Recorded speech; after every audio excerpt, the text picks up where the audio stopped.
Paskibraka Indonesia Jakarta Pusat. Kali ini episode yang kelima kalau digabungin sama yang di Instagram. Spesial, lagi-lagi spesial, saya bertemu dengan Kak Bambang Tejo Baskoro. Betul Kak? Betul. Apa kabar Kak? Alhamdulillah, baik. Apa nih aktivitas selama di rumah aja? Ya, bermain dengan hobi kereta api dan juga memancar dengan radio amatir. Masih Kak ya? Masih. Ya ada kegiatan lainnya ya, bercocok tanam mandiri. Oh, hidroponik Kak? Iya, itu yang kita isi selama PSBB katanya. PSBB. Ya. Itu udah jadi cita-cita lama berarti Kak? Atau gimana itu hanya ngikutin tren? Ini kan juga lagi tren juga. Sebetulnya sih itu sudah lama, cuman perwujudannya setelah saya memasuki masa purna baru bisa saya wujudkan saat ini gitu loh. Tapi keinginan itu udah cukup lama. Di atas rumah gimana Kak? Di atas rumah. Di atas rumah. Di atas rumah di lantai 3 kebetulan ada tempat yang cukup untuk bisa dan memenuhi syarat untuk bisa menanam hidroponik tersebut. Jadi memang harus banyak cari aktivitas nih di saat kayak kondisi kayak gini di rumah aja, apalagi sudah cukup umur Kak. Ya itu dia. Harus jaga-jaga. Harus jaga-jaga dan harus banyak berkreasi sama inovasi, harus tetap produktif ya Kak ya. Siap. Terus kita ngomong-ngomong tentang Paskibraka Kak, tapi sebelum nyambung ke sana saya ada 3 pertanyaan pilihan yang harus Kakak jawab cepat dulu gitu. Nanti baru kita nyambung ke sana. Yang pertama, Paskibraka atau Pramuka Kak? Saya Paskibraka. Paskibraka. Iya. Yang kedua, Paskibraka atau PPI Kak? Ya kalau saya Paskibraka. Paskibraka juga. Nah, yang terakhir nih Kak, Desa Bahagia atau Kota Bahagia? Saya pilih Desa Bahagia. Desa Bahagia. Oke, kita sambung. Ini 2020 tahun yang luar biasa Kak, bukan tahun yang seperti yang kita lewatin sebelum-sebelumnya. Kaitannya dengan Paskibraka karena ada isu dan sama informasi yang terus berkembang. Tahun ini Paskibraka katanya tidak ada, katanya. Tapi kita masih terus nunggu informasi dari pemerintah gitu ya. Tapi memang sudah ada surat edaran dari Kemenpora bahwa tidak ada perekrutan di tingkat nasional. Nah ini apakah ini menjadi sejarah baru pertama kalinya gitu Kak di Paskibraka selama tentu saja dari awal Paskibraka berdiri sampai sekarang? Pendapat Kakak gimana? Ya bagi saya ikut turut prihatin dengan kondisi di negeri kita juga, kondisi yang bukan disebabkan sebuah kesengajaan, tapi suatu kondisi yang dikatakan keadaan force majeure luar biasa. Force majeure. Ya force majeure. Jadi kondisi pandemi yang menjadi isu hangat adalah mengenai COVID-19. Ya kita juga harus mematuhi semua aturan khususnya protokol kesehatan sebagai warga negara Indonesia yang betul-betul patuh ya turutilah semua aturan yang ada yang telah dikeluarkan pemerintah. Tujuannya baik untuk kita dan masyarakat, juga khususnya pelajar dan Paskibraka. Ya saya harapkan Paskibraka tidak akan mati ya, walaupun tidak ada perekrutan tahun ini. Memang tujuan dari Paskibraka cuma satu, memperebutkan 1 kursi pria dan 1 kursi wanita. Itu merupakan cita-cita di tingkat nasional. Kita nggak berbicara di tingkat lainnya. Tapi apapun, Paskibraka merupakan salah satu nilai dasar dalam kehidupan berbangsa dan bernegara. Cinta tanah air melalui pengibaran bendera. Saya rasa ini yang menjadi esensi bahwa dengan tidak adanya perekrutan, apakah Paskibraka akan tidak ada? Tidak mungkin kan? Para alumninya tetap akan beraktivitas, membuat sesuatu yang mungkin punya ide-ide, inovasi-inovasi di masa sampai kita menjelang nanti 17 Agustus. Saya yakin ada sesuatu yang baik. Ini yang perlu kita cermati bersama. Jadi manut aja apa kata pemerintah Kak ya. Kita lebih baik seperti itu. Itu juga aman buat kita semua, buat jaga kondisi, apalagi kan Paskibraka ini rekrut dari anak pemuda khususnya pelajar. Ya. Karena memang perannya kan ini namanya Paskibraka itu pelajar. Yang ditonjolkan adalah pelajar. Kenapa? Ya itu tadi, seorang remaja yang suci, yang murni dalam tindakan, perbuatan, dan dalam keputusannya. Ini kita anggap dialah yang pantas dan berpusaka menginginkanlah tangan-tangan mulia tersebut untuk dikibarkan oleh mereka. Saya rasa itu loh esensinya yang paling dasar. Dan ini jadi pertama kali berarti Kak dalam sejarah? Ya memang dari sejak adanya terbentuk Paskibraka, walaupun tahun 1945 sampai dengan akhir tahun 1968 kita kan tidak terlalu banyak tahu sejarahnya. Iya. Sebetulnya itu tidak ada kan secara resmi kata-kata Paskibraka, tapi dengan adanya definitif Paskibraka itu tahun 68 sampai dengan terakhir kemarin 2019, kita anggap semua yang melakukan itu adalah satu, demi apa? Demi bangsa dan negara. Ya kan, berjuangnya sebuah pahlawan kita mempertahankan merah putih dengan nyawa dan darahnya. Apa enggak kita perlu hargai akan hal itu? Kita doakanlah mereka, bahwa mereka akan senang di alam sana, bahwa melihat kita meneruskan perjuangan mereka, mengisi kemerdekaan dengan berbagai kegiatan. Kan tidak hanya mengibarkan bendera melulu, yang kita hanya melakukannya dari jam 6 pagi, yang secara sejarah mengibarkan sebagai Paskibraka, dan jam 6 sore diturunkan, kita telah menjadi purna. Selebihnya kita harus berkarya. Saya rasa itulah menurut saya. Ya. Kemarin juga sempat ada yang tanya, Kak, apakah kalau misalnya 2020 diputuskan tidak ada pengibaran 17 itu diwajibkan harus tetap ada, atau bisa dikondisikan dengan kondisi seperti ini, Kak? Ya, kalau menurut saya kan yang dihindari oleh protokol kesehatan, kembali kita ke dasarnya adalah protokol kesehatan. Selama terpenuhi, tidak dalam kelompok besar, laksanakan.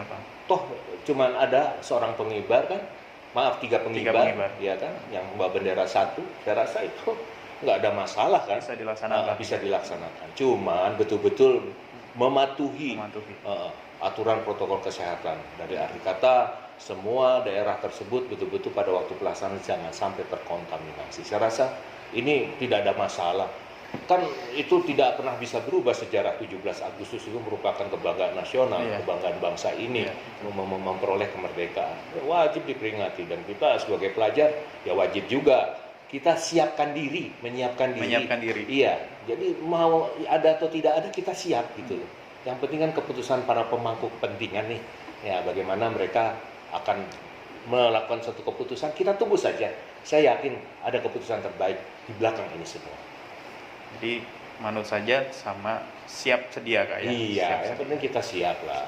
Latihan mau jalan terus, tapi dalam bentuk parsial gitu loh. Nggak mungkin 20 orang dikumpulin, itu mah kita melanggar juga kan aturan protokol kesehatan. Minimal tadi 3 ya, Kak, ya? Pengibar, ya, 3 pengibar, mungkin 1 pembawa baki. Iya, itu kan mewakili unsur pelajar. Pelajar yang tadi yang murni suci dalam perbuatan, tindakan, dan keputusan. Nyambung tadi yang di pertanyaan di awal, Kak, ini sedikit flashback ke belakang. Yang tadi saya pertanyakan, Paskibraka atau Pramuka? Tadi Kakak jawab Paskibraka. Tapi kalau dengar-dengar cerita yang pernah Kakak sampaikan dulu dan senior-senior lain itu, bahwa Paskibraka juga sebenarnya berasal dari Pramuka oleh Kak Muntahar yang seorang Pramuka, gitu, pandu Ibu Pertiwi. Nah, berarti kita anaknya Pramuka atau gimana, Kak? Ya, bagi saya sama saja. Hanya kata-kata pandu, ya kan? Sama-sama pandu. Ya kan? Kita mengenakan kendi kan pandu Ibu Pertiwi. Ya, ini hanya penjelmaan, hanya spesialisasi. Paskibraka ini ngurusin pengibaran bendera. Iya, kalau Pramuka Praja Muda Karana, apapun mereka bisa kerjakan dalam kehidupan sebagai bermasyarakat. Nah, sekarang kan Pramuka juga pertanyaannya ada, mau Pramuka perkotaan atau Pramuka yang bagaimana kan? Nah, ini dengan dulu hutan-hutan yang kita selalu familiar, sekarang tiba-tiba ada hutan-hutan beton. Gedung-gedung tinggi. Mau bikin tenda aja susah, orang nggak bisa dipasak lagi kan. Bisa bikin di atas gedung kan? Bisa di atas gedung, bikin tenda kan. Nah, tapi esensinya adalah kita mau punya satu kesamaan di dalam tujuan dan arahnya, yaitu pandu Ibu Indonesia, pandu Ibu Pertiwi. Saya rasa kalau ditanya pilih, kenapa Paskibraka saat dia? Karena saya Paskibraka saat ini gitu loh. Kalau saya mungkin dalam posisi ditanya Pramuka, ya saya akan mengatakan Pramuka kan. Saya rasa fair lah untuk itu ya. Jadi Pramuka atau Paskibraka, sekarang Paskibraka. Ya, karena memang ini kondisi di Paskibraka. Kalau nanti yang nanya depan saya Pramuka, saya akan mengatakan pilih Pramuka mungkin. Ya mungkin tadi dulu ada hutan-hutan, sekarang ya hutan-hutan beton. Terus ya makanya tadi saya ada pertanyaan tentang desa bahagia atau kota bahagia kan? Ini yang akan harus kita pikirkan ke depan gitu, Kak.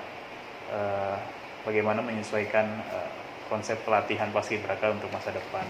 Apakah akan ada terus perkembangan dari konsep awal yang dibentuk oleh para pendiri gitu, atau memang ya harus seperti itu gitu kan, dengan kondisi apapun nanti di masa depan? Ya, sejak saya jadi Paskibraka tahun 79 dengan proses yang sedemikian rupa yang telah dibuat oleh para pembina kita, kemarin Kak Mutahar, Mutahar. Bunda Bunakim, Kak Idi, Kak Darminto, Kak Bejo, ini semua sudah tidak ada juga Kak Samboyo, dan seluruh tim yang berpikir penuh bagaimana sih menanamkan satu cinta tanah air, kota dan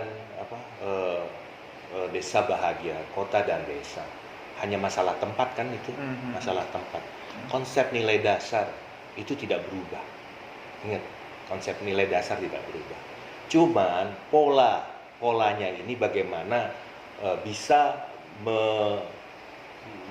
menyamakan bahwa konsep desa yang betul-betul akar budaya kita kan dari desa. Sebelum ada kota kan desa.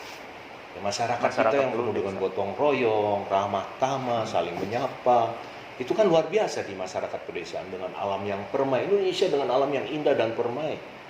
Terus kotanya bagaimana nih Kak sekarang? Waduh, kalau ditanya bagaimana ya, konsepnya lain karena kesibukannya juga beda. Di Jakarta internetnya kencang banget ya kan, tapi di desa ya itu tadi cari tempat di mana. Tapi sudah ada upaya-upaya pembinaan ini kan dibuat dalam satu petunjuk pelaksanaan. Saya yakin lah ini instansi atau institusi-institusi yang betul-betul mengetahui bagaimana sih untuk bisa mengadopsi kehidupan yang sedemikian bahagianya di sebuah desa yang tentram, aman, damai, makmur. Ya kan, ini bisa nggak sih dipindahkan nilai dasar ini dalam pembentukan masyarakat Indonesia khususnya Paskibraka atau pemuda di kota. Nah ini yang saya rasa apapun bisa, tapi nilai dasar tidak berubah. Pasti akan sama. Cuman bagaimana metodenya, nah ini yang perlu kita pikirkan bersama. Perubahan, pasti ada perubahan. Karena Paskibraka tadinya juga tanah lapang, kan tiba-tiba sekarang jalan aja beda antara rumput dengan beton maupun konblok aja sudah beda itu di dalam melakukan manuver dan lain sebagainya. Nah inilah hal-hal yang sifatnya kekhususan atau skill keahlian dengan apa yang dikatakan desa bahagia. Apa sih modal desa bahagia? Yaitu jati diri sebagai bangsa Indonesia yang sederhana. Ya, sederhana. Saya rasa itu yang menjadi pegangan kita, tapi tetap maju. Jadi kalau boleh diartikan lagi Kak secara bisa diartikan atau dimengerti oleh anak milenial sekarang ini Kak, desa bahagia itu apa sih Kak gitu? Barusan ada yang tanya tuh Kak, ada yang nggak tahu dari desa bahagia, padahal udah 2010 Kak, dari 2010 nggak tahu desa bahagia. Lah, kan konsepnya kan dalam buku yang saya buat namanya Berkibarlah Benderaku sebagai tim buku saya, di situ kan diuraikan bagaimana sih tadi kembali lagi kehidupan masyarakat yang sederhana. Yang sederhana bagaimana? Yaitu kehidupan yang tidak neko-neko dan kehidupan yang wajar, tapi punya cita-cita yang tinggi, yaitu masyarakat adil dan makmur. Masyarakat adil dan makmur. Apa sih dasarnya? Ya ideologi bangsa kita, Pancasila, lengkap itu di situ di dalamnya. Apa nggak luar biasa negeri ini kan? Jadi kolaborasinya dengan Pancasila ya sebenarnya. Iya, kolaborasi Pancasila. Tetap kita sebagai salah satu kan ujung-ujungnya tadi nilai dasar itu ada di ketuhanan Maha Esa kan? Pasti ada kan? Itu salah satu yang kita mempunyai jati diri kepada diri kita sebagai makhluk al-halik, sebagai makhluk Tuhan. Tapi kalau ini saya sedikit bertanya lagi, kaitannya dengan tadi desa bahagia kan adil dan makmur gitu kan. Artinya warganya juga harus bahagia kan? Iya. Tapi kalau misalnya kita lihat ke pelatihan ya Kak, iya. Apakah yang sekarang nih Kak ya, sekarang sudah sesuai atau belum nih Kak? Atau banyak yang bukan sedikit ya, ada yang menyimpang atau ada yang hilang nih gitu kan? Ya kembali lagi buat mereka yang memang mengatakan dirinya Paskibraka dan telah melaksanakan pengukuhan, tolong dong introspeksi diri lah. Saya kan nggak bisa katakan salah, ya kan? Yang saya kata carilah yang paling benar. Kalau kata salah gampang, tapi cari yang benar tidak mudah. Tapi digali sedalam-dalamnya, kalau itu benar adalah benar gitu loh. Jadi kalau terjadi penyimpangan pasti ada kekeliruan, pasti ada hal-hal yang tersumbat di mana gitu loh. Nah inilah yang diperlukan, adanya koordinasi, adanya pelatihan, adanya ya anjang sana pertemuan. Ya kita harapkan, kita udah punya wadah kan, PPI, Ya. Pemuda Paskibraka Indonesia luar biasa kan. Kita harapkan tuh buku merah putihnya sama, jangan yang di sana lain, di sini lain gitu loh. Kita harapkan ini mempunyai satu keserasian, kebersamaan di dalam pola pembinaan dan pendidikan, khususnya para pemuda dan remaja nih, remaja pelajar. Jadi di sini betul-betul jangan sampai salah, jangan sampai keliru, karena begitu kita salah memberikan sekarang, nanti ujungnya akan, waduh, deviasinya sangat luas. Kalau sudah ada kekeliruan, ya cobalah diperbaiki. Saya berkeinginan seperti itu. Mumpung saya masih diberi kesempatan selama lebih dari 40 tahun kita berkecimpung di sini, ya walaupun ditungguin aja bisa nyimpang, apalagi yang nggak ditungguin kan gitu loh. Tapi saya yakin kalau punya kemauan, ya kan, punya keinginan, ini pasti akan bisa terselesaikan dengan baik, mendapatkan satu tujuan daripada murni nilai dasar daripada desa bahagia itu sendiri. Karena konsepnya itu desa bahagia. Saya rasa itu. Penekanannya tadi Iya. masyarakat adil Dan makmur Adil dan dan makmur. sejahtera, ya kan? Yang sejahtera pasti makmur, pasti sejahtera dia kan. Kalau dikorelasikan dengan outputnya mereka pada setelah dari pelatihan sampai mereka menjalankan bertugas tuh, harapannya apa sih yang dia pada seorang paskibraka? Ya, kalau saya mengatakan menjadi pelajar pemuda remaja Indonesia yang seutuhnya. Seutuhnya. Seutuhnya. Ya karena kelengkapan kan spiritualnya, jasmani, rohani di dalam suatu kelompok yang sangat luar biasa ini. Mereka punya jiwa korsa, punya kebersamaan, punya semangat yang sama. Dengan harapan ke depan mereka menjadi salah satu contoh yang baik bagi pelajar-pelajar yang lainnya. Ingat, paskibraka adalah para teladan. Anda semua ini kan mantan para teladan. Apa kata teladan itu Anda akan rusak sendiri? Itu penting kan? Itu harus diingat kembali. Nah itu semua. kita perlu merimain lagi, mengulang kembali. Jadi kata-kata saya hanya itulah yang bisa saya sampaikan. Tidak perlu muluk-muluk kan? Termasuk jadi putra-putri pilihan itu jelas. Iya, putra-putri pilihan manusia remaja Indonesia yang seutuhnya. Ya kan lahir batin itu Iya. berarti kan. Harusnya kita bisa lebih Indonesia ini bisa menjadi lebih maju dan berkembang, karena harusnya bisa menjadi tumpuan, benar nggak sih Kak, paskibraka Iya, ini? Setuju Karena saya. harus jadi contoh, menjadi teladan tadi di antara pemuda-pemuda yang lain. Ya, Apalagi kita harap adik-adik semua menjadi salah satu pionir, Ya. ya kan? Menjadi pionir di karena kelompoknya apa? masing-masing. Semua sesuatu dikerjakan dengan hati. Dengan hati, bukan asal-asalan. Berbuatlah sepenuh hati. Insya Allah apa yang Anda kerjain akan mendapat ridho dari Tuhan Yang Maha Esa. Itu menjadi garis besar. Ya, kita seperti itu kan. Berat berarti Iya. kayak. Ideal itu tidak mudah. Tapi kalau jadi luar biasa. Siapa yang punya karya? Ya kita semua. Menjadi teladan, harus menjadi pembeda di kelompoknya, Di kelompok. jadi contoh Dan ini merupakan sosok manusia Indonesia yang seutuhnya. seutuhnya. Luar biasa seharusnya Iya, kalau bisa iya. kita pelajari dan kita telusuri lebih dalam lagi maknanya. Harusnya Ya kenapa tidak? Ya. Ya enggak? Iya. Ya apa yang kita sampaikan diskusi kita pada hari ini kan itu semuanya. Esensinya kan nggak ada yang lain. Ya kan, sebagai pemuda, remaja dan pelajar. tapi bukan menjadi manusia yang super ya Kak, tetap Oh mau tidak. Makanya ada satu rendah hati. rendah hati. Bukan rendah diri. Rendah hati. Nah, rendah hati. Jualah ilmumu, bukan dirimu. Ini kan satu hal yang katakan, apa sih itu maksudnya? Iya. Jualah ilmumu, Ilmumu. bukan dirimu. Karena ilmu ini kan forever ya, abadi kan, dan akan berlanjut. Bahkan kalau kita orang muslim, itu salah satu ilmu yang bermanfaat bagi orang lain, menjadi ibadah bagi kita kelak nanti kalau kita sudah menghadap Sang Khalik, ya kan? Saya rasa itulah. Luar biasa berarti Kak. Saya baru kena nih Kak. Ternyata itu konsep desa bahagia dan Ya, targetnya setelah pelatihan sebelum tugas ya harus Iya. menjadi manusia seutuhnya, menjadi teladan dan lain-lain. Makanya seleksinya kan begitu ketat ya. Ya. Ya dengan pengamatan, dengan perilaku, dengan prestasi kan semua. Ya itu kan menjadi salah satu standar bagaimana dia bisa melanjutkan ke jenjang berikutnya. Saya rasa itu kita kan ngalamin, termasuk saya ya, tahun 79. Pada zamannya. Pada zamannya ya. Kak, terakhir Kak, ini Iya. pesan untuk pada adik-adik nih Kak, Iya. yang kalau memang diputuskan nanti tidak ada paskibraka, otomatis dia akan kembali bertugas nanti. Iya. Itu pun jika diminta oleh pemerintah. Dan harapan Kakak ke depan tentunya terkait dengan COVID ini dan pandemi ini, bagaimana dengan kita semua gitu Kak, harapan Kakak? Ya, saya berharap kepada adik-adik tidak usah kecewa. Masih ada 1001 jalan menuju Roma, ya kan? Paskibraka bukan segala-galanya, tapi paskibraka menjadikan Anda menjadi apa? Saya rasa ini kita pegang. Tapi juga tidak menjadi satu hal yang wah, gantungan hidup, tidak. Karena paskibraka juga bukan untuk cari nafkah kan. Tapi bagaimana kita bisa menjadi satu pelajar atau pemuda, bahkan menjadi orang tua yang sejati.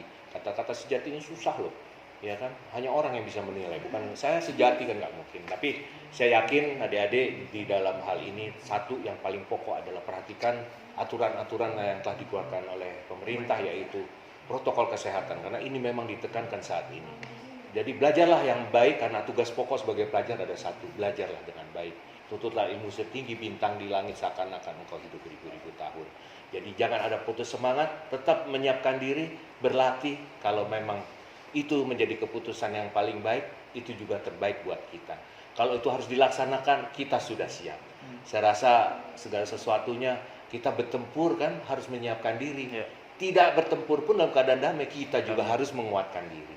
Saya rasa tidak ada yang membuat kita kecewa, kecuali satu, keinginan dan harapan. Dan kemauan yang keras membuat kita semua sebagai pemuda pelajar, ya kan?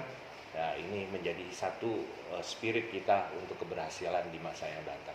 Mudah-mudahan COVID-19 ini segera berlalu, dan kita juga berharap sampai tahun 2021 kita dapat melaksanakan tugas pengibaran ini dengan baik. Karena paskibraka cuma satu, adalah kebanggaan kita bagaimana kita bisa menaikkan sang saka merah putih yang kita kenal dengan kata-kata, karena kita di mana-mana duplikatnya jadinya ya sang merah putih. Tapi nilai esensinya sama.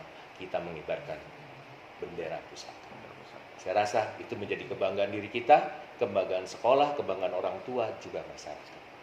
Jadi pesannya untuk adik-adik yang mungkin tahun ini berharap mengikuti seleksi, yang putus asa. Yang putus asa ya. Karena paskibraka bukan tujuan akhir. Bukan tujuan akhir. Makanya 1001 jalan menuju Roma. Tapi kalau Anda siap, harus siap. Kita tunggu sajalah keputusan terbaik. Tapi tetap yakin, kita belajar, dan belajar. Saya rasa pesan saya itu. Baik, terima kasih Kak Bambang atas waktunya. Luar biasa, saya langsung dapat yang tadi desa bahagia itu Kak. Dan prinsipnya tidak akan berubah, walaupun nilai dasarnya itu desanya sekarang sudah berkurang menjadi kota gitu kan, iya. Tapi tetap nilainya tetap ada. Terima kasih Kak Bambang atas waktunya. Selamat siang. Salam paskibraka. Salam paskibraka.